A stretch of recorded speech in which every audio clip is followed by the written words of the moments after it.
जय हिंद दोस्तों, आप सभी का ओबराय स्टडी में स्वागत है। तो चलिए आज हम लोग भाग 18 से स्टार्ट करते हैं। अगर जिसको भी ये आर्टिकल में प्रॉब्लम होता है या बार बार भूल जाते हैं, उनके लिए ये वीडियो काफ़ी हेल्पफुल होने वाला है। और अगर एग्ज़ाम का टाइम है तो भी ये आप किसी भी काम कर रहे हैं या कुछ भी कर रहे हैं तो आप इसे ईयरफोन लगाकर सुन सकते हैं, या नहीं भी पढ़ने में मन लग रहा है जिस समय भी आप इसे सुनकर रिवीजन कर सकते हैं। तो चलिए हम लोग आज का सेशन स्टार्ट करते हैं। तो इसमें हम लोगों ने कल पहले ही हम लोग ने भाग 17 तक कंप्लीट कर चुके हैं। आज भाग 18 है। भाग 18 में पहले आज हम लोग इसको समझेंगे, उसके बाद पहले जो पढ़े उसका रिवीजन करेंगे। तो भाग 18 में आपातकाल की चर्चा है। भाग 18 में आपातकाल की चर्चा है। भाग 18 में आपातकाल की चर्चा है। आपातकाल जो है दक्षिण अफ्रीका से लिया गया है और इसमें अनुच्छेद 352 से लेकर 360 तक का उल्लेख किया गया है। आपातकाल में अनुच्छेद 352 से 360 तक आता है। भाग 18 में क्या चीज की चर्चा है? आपातकाल अनुच्छेद 352 से लेकर 360 तक आता है। अब बताइए, अनुच्छेद 352 में है राष्ट्रपति शासन। राष्ट्रपति शासन का मतलब होता है कि जब भी कोई बाहरी देश, जैसे हमारे पड़ोसी देश, जैसे जो भी हो गया, नेपाल है, पाकिस्तान है, चाइना है, अगर वो हम पर विद्रोह करता है, यानी युद्ध की स्थिति जब दिखाई देती है, उस समय राष्ट्रीय आपात लगाया जाता है। उस समय राष्ट्रीय आपात लगाया जाता है। राष्ट्रीय आपात का मतलब होता है जिस तरह से लॉकडाउन लगा था ना, उसी तरह से राष्ट्रीय आपात अगर लग जाता है तो आप घर से नहीं निकल सकते हैं, सड़क पर टहल नहीं सकते हैं। राष्ट्रीय आपात लगने के दौरान जितना भी मूल अधिकार दिया गया है, जितना भी मूल अधिकार है 12 से लेकर 35 तक, सभी निलंबित हो जाते हैं। मूल अधिकार सभी निलंबित हो जाते हैं।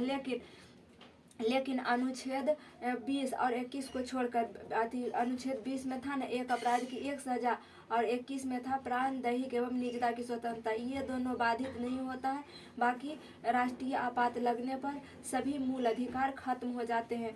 और आर्टिकल 353 में है राष्ट्रीय आपात का प्रभाव। जैसे 352 में राष्ट्रीय आपात लगा तो उसका प्रभाव अगले ही बार लगेगा ना, अगले आर्टिकल में उसके प्रभाव के बारे में दिया हुआ, उसका प्रभाव, राष्ट्रीय आपात के प्रभाव की चर्चा है आर्टिकल 353 में। 353 में राष्ट्रीय आपात का प्रभाव है। अनुच्छेद 20 से और 22 राष्ट्रीय आपात में भी समाप्त नहीं होते हैं। अभी अनुच्छेद 356 में है राष्ट्रपति शासन। राष्ट्रपति शासन कितना अनुच्छेद में है? अनुच्छेद 356 में। राष्ट्रपति शासन का मतलब हो गया अगर बाहरी देश अगर हमला करता है, युद्ध की स्थिति में राष्ट्रीय आपात लगता है और राज्य पर राष्ट्रपति के द्वारा नियंत्रित किया जाता है, उसे ही राष्ट्रपति शासन कहते हैं। उसे क्या कहते हैं? राष्ट्रपति शासन। 356 में राष्ट्रपति शासन का उल्लेख है। और अनुच्छेद 360 में वित्तीय आपात की चर्चा है। वित्तीय आपात का मतलब हो गया जब देश में पैसा का कमी होता है तो राष्ट्रपति के द्वारा सभी कर्मचारी, सभी के वेतन में कटौती की जाती है। राष्ट्रपति के वेतन को छोड़कर सभी के वेतन में कटौती की जाती है, उसी को वित्तीय आपात कहते हैं। यह अभी भारत में एक बार भी नहीं लगा है। वित्तीय आपात भारत में एक बार भी नहीं लगा है। तो कितना में वित्तीय आपात की चर्चा है? 360 में। वित्तीय आपात की चर्चा है 360 में। वित्तीय आपात की चर्चा 360 में। देखिए, राष्ट्रीय आपात है ना 352, तो 352 में 4 जोड़ दीजिए तो 56 हो जाएगा। तो 356 में राष्ट्रपति शासन है। 356 में राष्ट्रपति शासन है और फिर 56 में 4 जोड़ दीजिए तो 360 हो जाता है। तो 360 में वित्तीय आपात है, यानी 4 के गैप में तीनों शासन लग जाता है।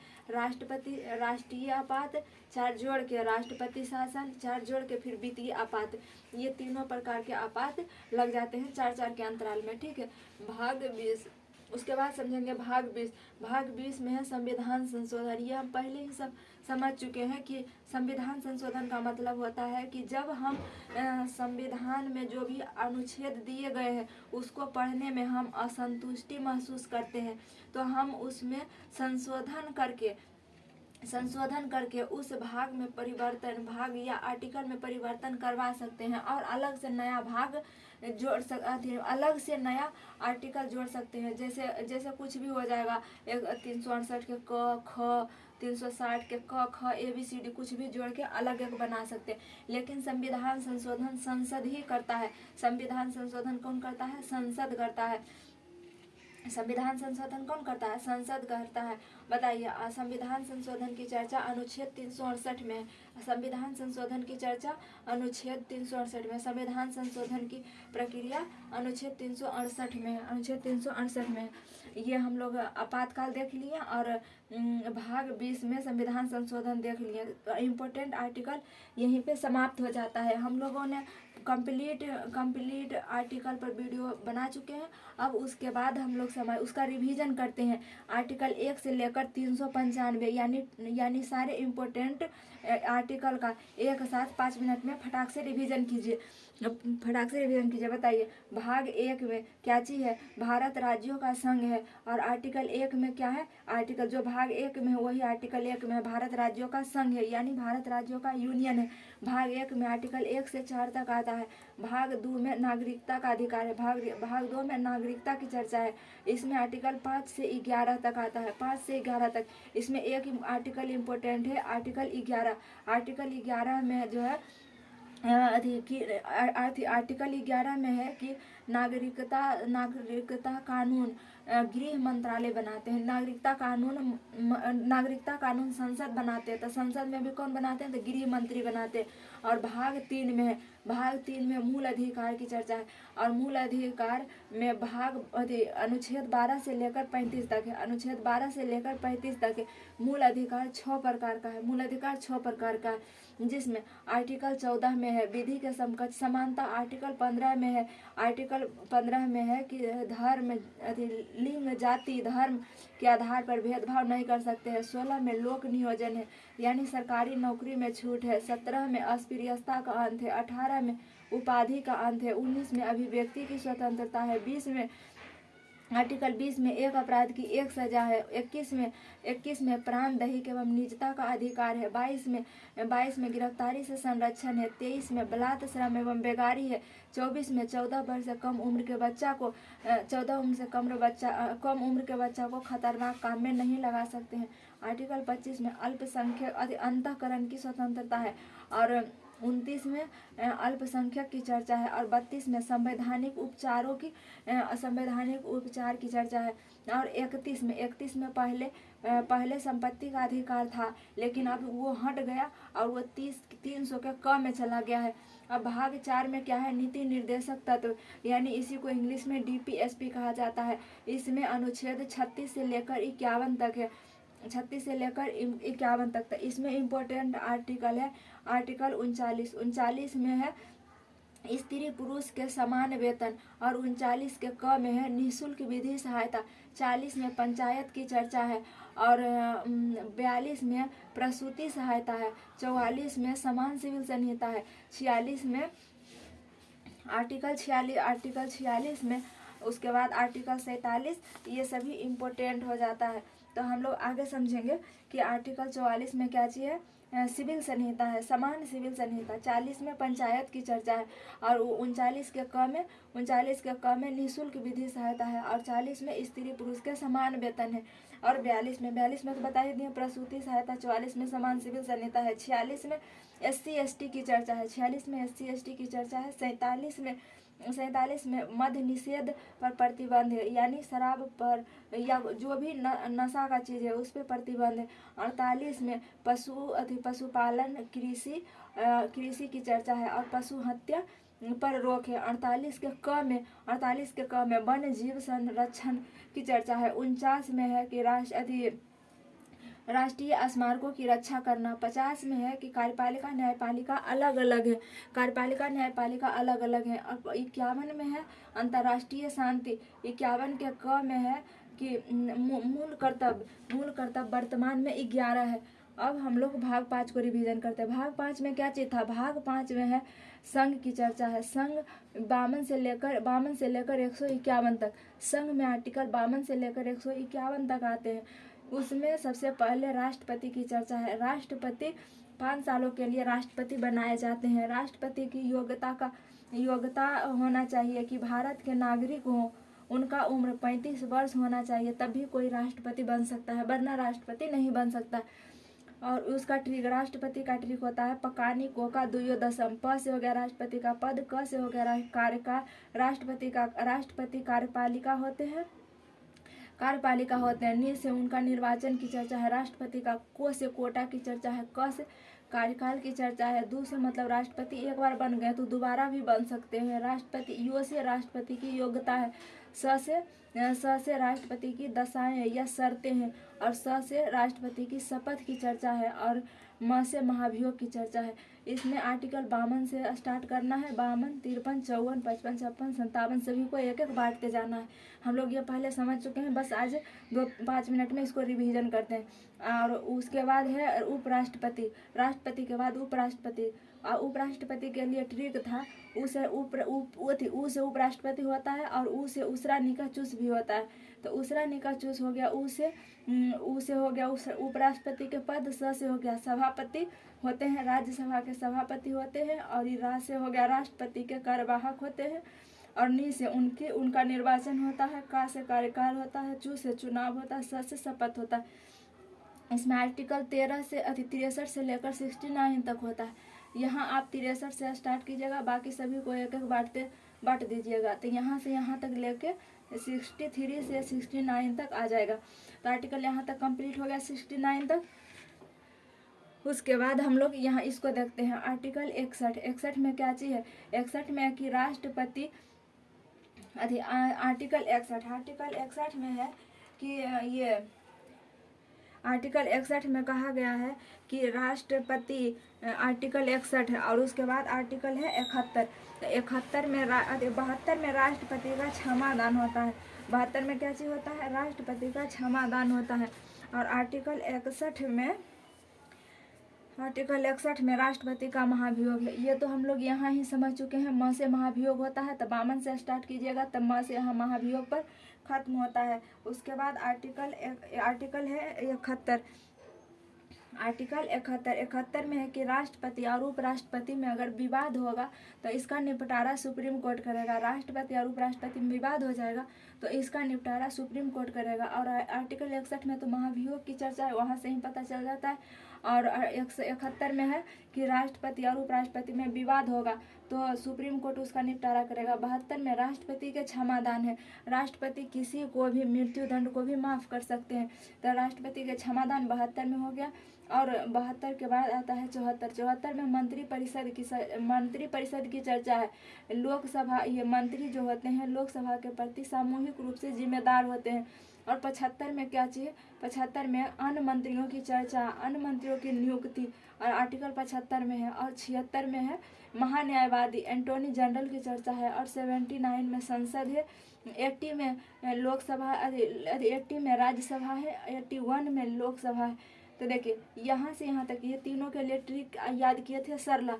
स से हो गया संसद, रा से हो गया राज्यसभा, लो से हो गया लोकसभा। तो सरला ट्रिक याद किए थे। तो 79, 80 और 81। 82 में है कि 10 वर्षों के जनगणना पर संसद के सीट बढ़ेंगे, उसकी चर्चा 82 में है। और 86 में राष्ट्रपति का अभिभाषण है। और 89 में राज्यसभा के सभापति एवं उपसभापति की चर्चा है। और 93 में लोकसभा के अध्यक्ष एवं उपाध्यक्ष की चर्चा है। और 100 में कोरम या गणपूर्ति की चर्चा है। 108 में संयुक्त अधिवेशन है। 110 में क्या चीज़ है, 110 में बजट की चर्चा है। वह हमारे संविधान में बजट के स्थान पर वार्षिक वित्तीय विवरण की चर्चा किया गया है। और 112 में 110 में धन विधेयक है। 110 में धन विधेयक है। 112 में बजट की चर्चा है। 114 में विनियोग विधेयक है। 117 में वित्त विधेयक की चर्चा है। 123 में राष्ट्रपति का अध्यादेश है। और 124 में 123 के बाद आएगा 124। तो 124 में सुप्रीम कोर्ट यहाँ छूट गया है। 124 में सुप्रीम कोर्ट की चर्चा है। और 127 में एडहॉक जज की चर्चा है। 129 में सुप्रीम कोर्ट एक अभिलेख न्यायालय है। 131 में सुप्रीम कोर्ट के पास आरंभिक अधिकारिता है। मतलब आरंभिक अधिकारिता का मतलब हो गया कि अगर कोई मतलब दो विवाद जो सिर्फ राष्ट्रपति सुधार सकता है, राष्ट्रपति में ही उसका केस जा सकता है। जैसे दो राज्यों के बीच विवाद हो गया तो उसको उसका केस सिर्फ सुप्रीम कोर्ट में ही सुलझाया जा सकता है। राष्ट्रपति उपराष्ट्रपति में विवाद हो गया तो उसका भी केस सिर्फ सुप्रीम कोर्ट में ही सुलझाया जा सकता है। उसी को कहा जाता है आरंभिक अधिकारिता। तो 131 में आरंभिक अधिकारिता है। 137 में न्यायिक पुनरावलोकन है। न्यायिक पुनरावलोकन का मतलब है कि राष्ट्रपति अगर मतलब सुप्रीम कोर्ट एक बार अगर गलत फैसला सुना दिया तो उसमें बदलाव कर सकता है। वही 137 में दिया हुआ है सुप्रीम कोर्ट का पुनरावलोकन। 143 में है कि सुप्रीम कोर्ट राष्ट्रपति को सलाह दे सकता है। और 148 में है कैग की चर्चा है। CAG comptroller and auditor general ये नियंत्रक एवं महालेखा परीक्षा। और 153 में है राज्यपाल की चर्चा। 161 में राज्यपाल के क्षमादान है। मृत्यु दंड छोड़कर राज्यपाल सभी को क्षमादान कर सकते हैं। 165 में है आर्टिकल 165 में महाधिवक्ता की चर्चा है। ये जो होता है राज्य सरकार के वकील उसी की चर्चा, उसी को महाधिवक्ता कहा जाता है। तो 165 में महाधिवक्ता की चर्चा है। और 168 में विधानमंडल की चर्चा है। 170 में है विधान परिषद विधानसभा। 170 में है विधानसभा। 171 में है विधान परिषद। 202 में है ये राज्य का बजट। और 213 में है राज्यपाल का अध्यादेश। 214 में है सुप्रीम कोर्ट की चर्चा। 233 में है डिस्ट्रिक्ट कोर्ट की चर्चा। 266 में है संचित निधि की चर्चा। 268 में है 266 में संचित निधि है। 267 में आकस्मिक निधि। ये सब आर्टिकल हम पहले पढ़ चुके हैं। अभी सिर्फ एक रिवीजन के व्यू से एक बार हम बोल दे रहे हैं, जिससे कि आपको भी अगर रिवीजन करना है तो आप इस तरह से आर्टिकल लिख कर अपने रूम में चिपका सकते हैं। और उसको सिर्फ ज़्यादा बड़ा नोट नहीं बनाना है, सिर्फ इसी को देखकर इस पर उंगली धर के बोलते जाना है, जिससे कि आपको कम टाइम में बेहतर से बेहतर रिवीजन हो सकेगा। तो 280 में क्या चीज़ है? 280 में वित्त विधेयक है। 280 में क्या चीज़ की चर्चा है बताइए जल्दी। आप लोग को पहले बता चुके हैं, बताइएगा। 280 312 में तो यूपीएससी की चर्चा है। क्या जी? 280 जल्दी बताइए आप लोग भी जल्दी से रिकॉल कीजिए कि 280 में क्या चीज़ है। 280 में वित्त विधेयक होगा। 280 में वित्त आयोग। 280 में वित्त आयोग है। 312 में क्या चीज़ बताइए। 312 में आईएएस यानी आईएएस का चर्चा, मतलब लोक सेवा आयोग की चर्चा 312 में। 280 में वित्त आयोग की चर्चा है। 267 में आकस्मिक निधि है। 266 में संचित निधि है। 315 में क्या चीज़ है? 315 में संघ एवं राज्य लोक सेवा आयोग, सब हम लोग याद कर चुके हैं पहले। 324 में निर्वाचन आयोग की चर्चा है। 338 में एससी आयोग है। 338 के क में एसटी आयोग है। 340 में पिछड़ा वर्ग आयोग है। और 343 में राजभाषा आयोग की चर्चा है। और 344 में ये राष्ट्र की राजभाषा है। राष्ट्र की राजभाषा 343 में, राज्य की राजभाषा 344 में। और 350 के क में है कि प्राथमिक शिक्षा मातृभाषा में होगी। तो यहाँ तक हम लोगों ने इस तरीके से रिवीजन कर लिया। और 350 के क समाप्त होता है जैसे ही, उसके बाद हम लोग आर्टिकल 368 तक संविधान संशोधन खत्म कर चुके हैं। वही बताइए भाग 18 में क्या चीज़ है? आपातकाल है। अनुच्छेद 352 से लेकर 360 तक है। अनुच्छेद 352 में राष्ट्रीय आपात है। 353 में राष्ट्रीय आपात का प्रभाव होता है। राष्ट्रीय आपात के समय भी सारे आर्टिकल समाप्त हो जाते हैं, लेकिन 20-21 को छोड़कर 20-21 समाप्त नहीं होते हैं। अनुच्छेद 356 में राष्ट्रपति शासन है। अनुच्छेद 360 में वित्तीय आपात है। और भाग 20 में संविधान संशोधन की चर्चा है। अनुच्छेद 368 में संविधान संशोधन की प्रक्रिया है। तो आई होप आप सभी को ये वीडियो काफ़ी हेल्पफुल होगा। अगर इसमें जो भी कमियां दिखता है आप इसे कमेंट बॉक्स में ज़रूर बताइएगा। मिलेंगे नेक्स्ट क्लास में, तब तक के लिए जय हिंद।